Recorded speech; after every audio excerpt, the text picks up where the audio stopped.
Hey guys, my name is JAde with Dallas Jamming, and in this video I wanted to show you guys how it's going so far with my modular journey. This isn't my first rodeo. I've been doing modular for I want to say maybe 4 years or so, but not at this level of amount of modules. I also have another empty case in my closet that I'm eventually going to pull out, probably sooner than later. It's a 9U84HP, her name is Betsy, custom made, really sweet case. It's just kind of noisy on the outside, like it actually makes physical noise because it uses like a really thick power. So that's why it's not like my main case. Also, it's really big and heavy. I really like the format of the IntelliGel cases, not only because you get this 1U row, but because they're very light. Like even with modules in them, they're super light. And the cool thing about the joiners is like it's super easy to pull out and take apart. So if I was gonna go anywhere and I just wanted to take one case, I could just do that. So that's kind of cool. That's why I went with these cases. These are also the ones with the new power. They have like the black panel compared to the other one. The difference between these cases and the older cases are that these ones have different connections up over here, so you can plug 1U modules like in a different way. There's some modules that don't work with the older cases, so you know, just do some research. If you do have one of the older cases, you can buy the connections separately, but just a heads up in case you end up getting like some of those endorphin modules, they won't work with the older cases. So yeah, this is what it looks like so far.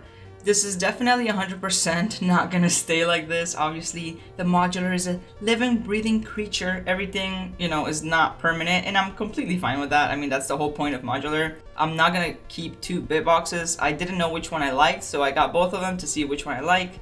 They're not both gonna stay. I'm leaning more towards this one because of the bigger screen. And also, guys, how cool are these buttons? I've always wanted arcade buttons in my Euro rack, and I didn't even know something like this existed. I knew there was like 1U buttons, like was just one button, but then I was like, there has to be something else, and I found these by Synthro. Super dope and super cheap. I think they were like 55 bucks plus shipping each one, so not bad for Euro rack modules. Getting arcade buttons, that's gonna be dope. So my plan is to use these to control the bit box so I can trigger my gates, sample into the bit box from my Yamaha montage, which is not going anywhere, just in case you were wondering. So I know in my last video I said that there's nothing like the sound of an analog synthesizer, and there really isn't. Like hearing an analog synth in person is such a beautiful experience. Everyone should experience this at least once in their lifetime. I wasn't really trying to get into the whole analog versus digital thing. I was talking more about hardware versus software, which is a huge difference. I mean, how can you compare turning knobs and even the sound quality? Like the sound of my montage compared to any VST? There's no way. Like that thing sounds glorious. I can make that sound like a Prophet 6. I need to like make more videos on the montage. But anyways, we're gonna be feeding the montage into the bit box. That's what I'm gonna be planning on doing. I also have a Morphogene on the way because my thing with Morphogene, it was that it never really fit like with other things. Like yes, it works great on its own, but I always made something awesome on it, and it was like, wow, this is awesome. Okay, I need to record it now or it's gonna be gone forever. But now I can record the Morphogene into the bit box into the Morphogene. It's gonna be dope. And I was really against having a screen in my modular system for a really long time because, you know, that is what we're trying to get away from when we go into modular, right? At least I am. But this thing is super powerful when it comes to sampling. And yes, the Morphogene is cool for sampling, but sometimes you want something a little more linear. So that's why I'm giving the bitbox a try. It's not even plugged in yet, guys. Like a lot of these things aren't plugged in. I got some of these just yesterday. So this is just an overview of what's going on so far. The plans, of course, the plans are gonna change. I definitely see a giant dope for 100 in my distant future. Betsy is gonna be coming out of the closet very soon. I'm already almost out of space. I still have more modules on the way. But hey, I'm super excited about this, and that's the beauty of it. Content with few, content with many. Just be happy with what you have. So let's talk about the modules that are in here now, why I decided to go with these modules, what's gonna stay. Most of it I'm thinking is gonna stay. There are a few that I'm gonna switch out, but I'm pretty content with everything. So if you've been here since day one-ish, you know I love my Varigate 4 Plus. This is like my go-to sequencer. I love how non-linear it is. I love how I can just get random melodies sounding beautiful out of it very quickly. And that's because I know my way around it very well. And that's the thing, like I feel like that's the hardest part of modular, finding a sequencer that works for you. Because really the sequencer is the brain of everything. So if you can't control the brain, everything's gonna sound like crap. And I feel like that's the hardest thing for people that get into modular, like coming up with good melodies or finding a good way to make structured songs. So that is why I love my Varigate 4 Plus, but I also added the Endorphins ground control, which I also love. If you're familiar with the KeyStep Pro, this is literally a KeyStep Pro on steroids for a Eurorack. We have 8 drum gates, we have 3 different tracks, so I mean just there in that space, plus 2 whole octaves, and also these keys are super playable. We have an arpeggiator for every single track, we can live record our drums, so much that you can do with the sequencer. I love this thing. And also, if you don't want to use these little keys, you can plug in an external USB controller. I might do that to compose and then unplug it to perform, and then everything will be saved on here. Drum patterns, it's very linear, but it can also get experimental. It is a bit menu divey when you want to do like shuffle and ratchets and probability, but once you learn all those combinations, you know, it's like with everything. Everything's muscle memory. The more you do it, the better you're gonna get at it. So I'm really glad I don't have to sacrifice one sequencer for the other, that we have enough space, enough. But with these 2 sequencers together, I can set this one to CV gate, which gives me 2 voices right here, and then I have 3 voices, so 5 voices to control in total, aside from my 8 drum gates.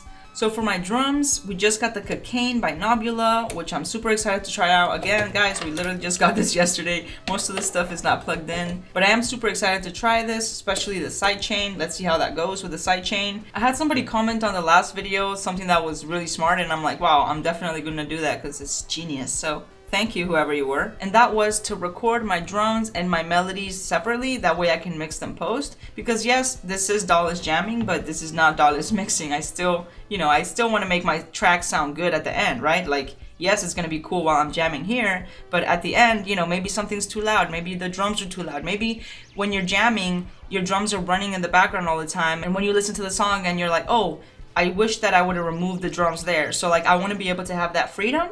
And the cool thing about this new case is that you can use the input as an output. So I'm just gonna get like an extra output and just use 2 outputs so I can go into my interface, one with melodies, one with drums. That way I can add like a proper sidechain, mix my drums separately. So that's what I'm gonna do when I'm recording. When I'm jamming, I'm not so sure if I'll do that, but you know, when I'm recording, like if I'm gonna get serious about recording a track, that's what I'll do. So the Cocaine is a kick drum. We also have the Mosaic kick drum. I got the Mosaic snare and the 808 snare. I haven't really heard any snare modules that I'm like super impressed with. I've been using the same snare sample for the past 3 years, so you know, judge me, that's fine.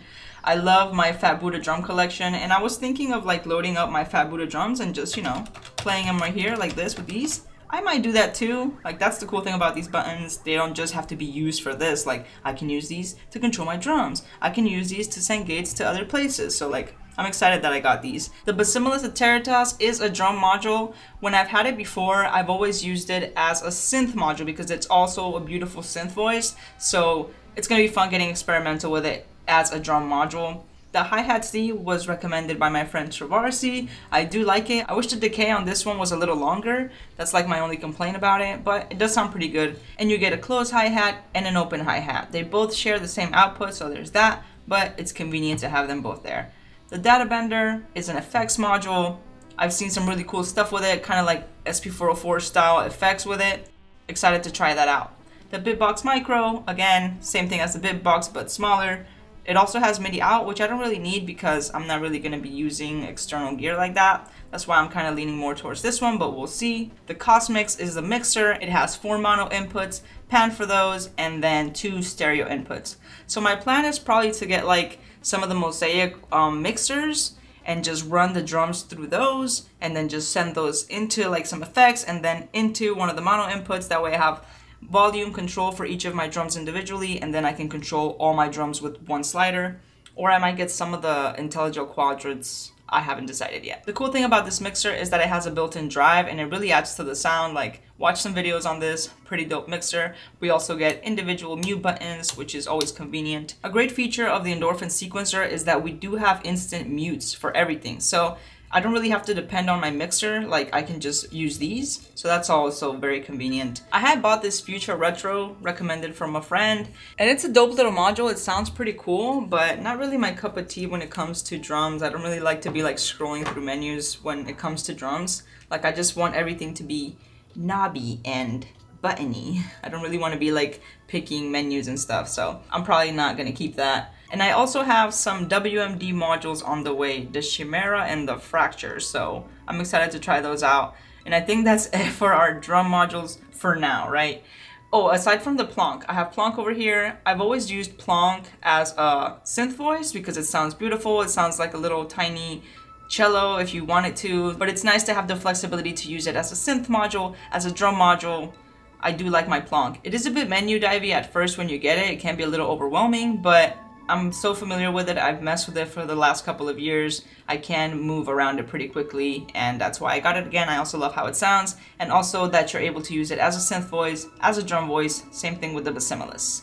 We have two effect modules over here by Noise Engineering. We have the Desmodus Versio and the Emitor Versio. So the cool thing about these modules is that you can switch the firmware. So like, let's say you just have this one, you just have the Desmodus, you can turn it into the Emitor. You can turn it into all the other weird names that they have. Noise Engineering has been going pretty hard on the effects lately. They just sound so good, very different, kind of like, you know, kind of like on the aggressive side, but you can get some very sweet, awesome sounds out of these modules. I'm excited to try the other firmwares. I'm a little scared because like, what if I want all the other ones? We already running out of space. We already have more modules on the way. I have a Magneto on the way and the Starlab, and those modules are pretty big. Like it's gonna, yeah, we're already done here. So some things are definitely not gonna stay here, like I said already.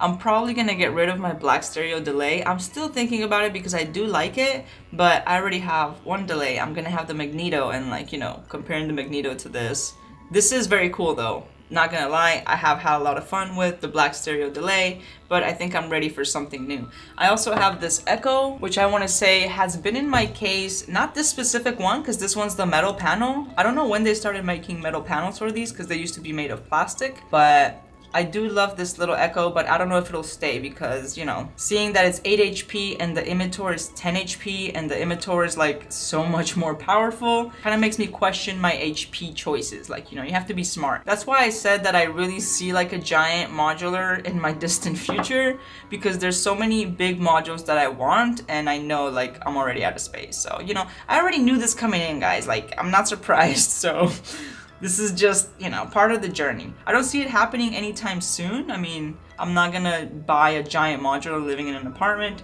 when I'm in a house. You know, like there's so many other goals that I have before I get my giant modular, right?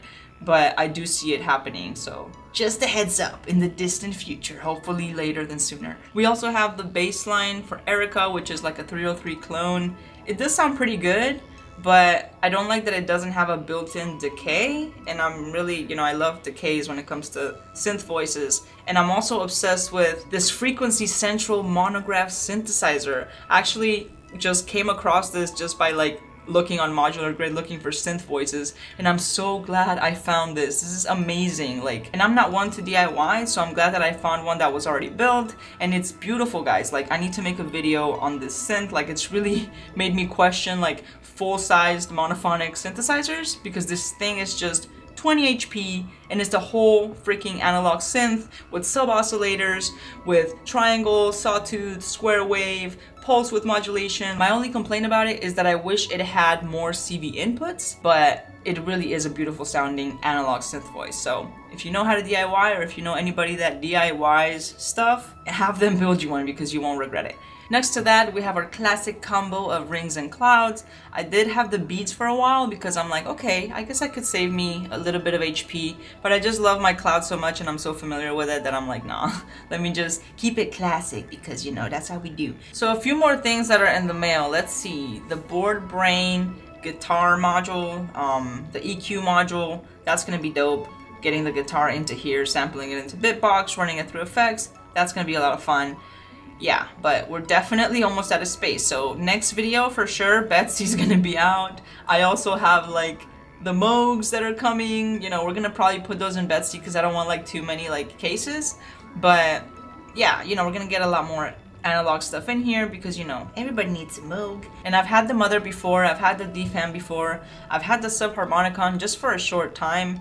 And the Subharmonicon, I still have mixed feelings about it because it works great on its own, but when you try to incorporate it into other things, it can get a little harmonic-y. So like, I'm probably gonna use it to sample, maybe make some cool stuff with it. I'm not sure yet, we'll see. But I'm gonna be making a separate video on that bundle soon, on the Moog Studio 3 bundle. So yeah, that's it so far. I'm not sure about 1U modules. I still have a lot of empty 1U space. I really hope that more companies get into 1U because there's definitely a market for it. Like, there's so much that we could use 1U for. I'm probably gonna be using it for modulation, envelopes. I have the ADSR over here, the Mosaic. I just got this one and I do wish that like the knobs weren't so close together. But the other ones are pretty nice. But yeah, more companies definitely need to start making 1U modules because these cases are so popular and there's not many companies that make them. So I have run into one issue with my modular journey so far, and that's one that probably a lot of people have, not only with modular but with any gear, which is noise. So I was hoping because of this new IntelliGel black case power thing that there was going to be like less noise issues, but I was getting crazy noise out of my cases. And of course, when you have noise, you have to figure out where it's coming from, right? I had to unplug every single module to see where the noise was coming from. And of course, it was the last module that I unplugged. It was the darn IntelliGel output module, which sucks because, like, you know, that means that the noise is coming from the outputs or something is interfering. You know, there's nothing worse than having noise and not knowing where it's coming from, but there's nothing worse than knowing where the noise is coming from and then not knowing how to get rid of it. So I struggled all day, like hours, trying to get rid of this noise and nothing was working. So then I remembered that I had this little device that I discovered from one of Loop Pop's videos. These are completely sold out on Amazon, but they have like other brand ones that you can get. Like this specific name is sold out, but you can still get them. Highly recommend this tool. Like, I got it when I had my Monomachine keyboard, which was insanely noisy, like insanely noisy, and it got rid of the noise completely. It is a little extra because, like, you know, now I need this cable goes into that thing, and then that goes into another cable, and then that goes into the interface. So it is a little extra. Like, obviously I wish that wasn't the case, but I am glad that the noise is gone because there's nothing worse than having noise and like trying to make music. When I do get my other output module to track my drums and my melodies into separate outputs, I'm gonna have to buy 2 more of these cables, which sucks, and then another one of those things, which sucks, you know, but it is what it is. It can't all be rainbows and ponies, we know that. Oh, one last thing, these knurlies, okay? I've been into modular for 4 years and I can't believe it's taken me this long to get some knurlies. I've known about these screws for a very long time, but I've never made the investment in them because, you know, modules always come with screws. Like, it's just like an afterthought. Like, okay, maybe someday I'll spend 30-something bucks on some screws. But I'm so glad that I did because this is definitely a game changer. At first, I'm like, oh, they're kind of out, like that's gonna be in the way, but it hasn't been an issue at all. Definitely get some knurlies. They come with built-in washers, and washers are always a pain in the butt. Like, I never use washers just because like it's such a pain in the butt. So having them built in, awesome. Now your modules don't have to get scratched up. I also haven't used a screwdriver since I got my modular. You just take them right out like that and put them in. Awesome. Definitely get some knurlies. So yeah, that's it for today, guys. No music. I know it's super surprising for this channel, right? I just wanted to give you guys an update of what's going on, show you the case, tell you about the plans. Again, this is 100% not gonna stay like this, but I'm pretty happy with most of my choices so far. I have had a lot of these modules, but some of them are definitely new. These are all new modules to me, so I'm excited to try them out. Really excited to sample into the Bitbox and get piano and guitar into the modular. Before I go, one last smart modular accessory are these cable ties. They come in other brands, of course, but I got these from Modbat Modular because they're blue and pink and they're so cute. I had gotten some from him at KnobCon. He was giving them away and I was like, yeah, I definitely need to get some of these to hold my cables together because there are a few things that like you wanna remain patched. I always unpatched my modular and I feel like that has definitely helped me learn a lot because, you know, everything is muscle memory, so I just do it every single time. So I have always unpatched my modular after every single session, but with things like the Arcadian rhythms and the ground control, like there's things that are always gonna kind of go in the same spot sometimes. So useful to have cable ties, also gets the spaghetti out of the way if that bothers you. That's it, guys. I hope you enjoyed this video. I'll catch you in the next one. Stay fly.